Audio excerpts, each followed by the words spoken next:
கலைஞர் நூற்றாண்டு பேருந்து நிலையம் அருகே இரயில் தண்டவாளங்களுக்கு இடையே பொதுமக்கள் நடந்து செல்ல அமைக்கப்பட்டு வரும் மேம்பால பணிகளை அமைச்சர் ஏவா வேலு பார்வையிட்டு ஆய்வு மேற்கொண்டார். உடன்துணை சபாநாயகருக்கு பீச்சாண்டி, மாவட்ட ஆட்சியர் தர்பகராஜ், டாக்டர் ஏவா வே கம்பன், எம்பிக்கள் அண்ணாதுரை, தரணிவேந்தன் உள்ளிட்ட பலர்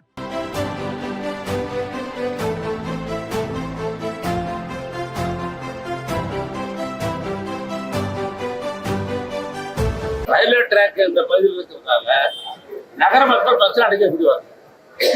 பாலத்தை கடந்து வருவது என்பது போக்குவரத்துல இருக்கிற வேனோ காரோ பஸ்ஸோ தான் முடிய மக்கள் வருவது என்பது சாத்தியக்குறல். பாலத்துல கடந்து வந்து பஸ் ஸ்டாண்டு வர்றது சாத்தியக்குறல்.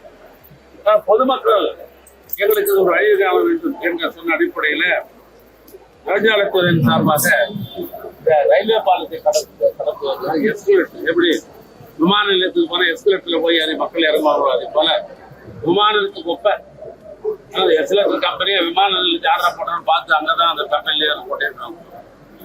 அதனால இப்ப அந்த எஸ்கலேட்டர் என்பதை இங்க பொருத்தி விட்டோம் என்று சொன்னால் அந்த பகுதிகளுக்கு இந்த பகுதியில எஸ்கலேட்டர் மூலமாகவும் வரலாம். அதே நேரத்தில் படி மூலமாகவும் வரலாம். அது அங்கே லிப்ட் மூலமாக வரலாம். இப்ப 3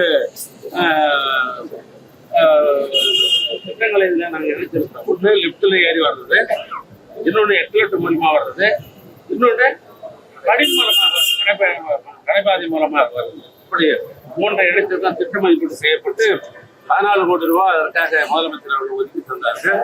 அந்த பணிகள் முறையாக நடைபெற்றுக் கொண்டிருக்கிறதா புதிய நாளில் நடத்த முடியுமா என்ற அடிப்படையில் தான் ஆய்வு மேற்கொள்வதற்காக நாங்கள் இங்கே வந்தோம்.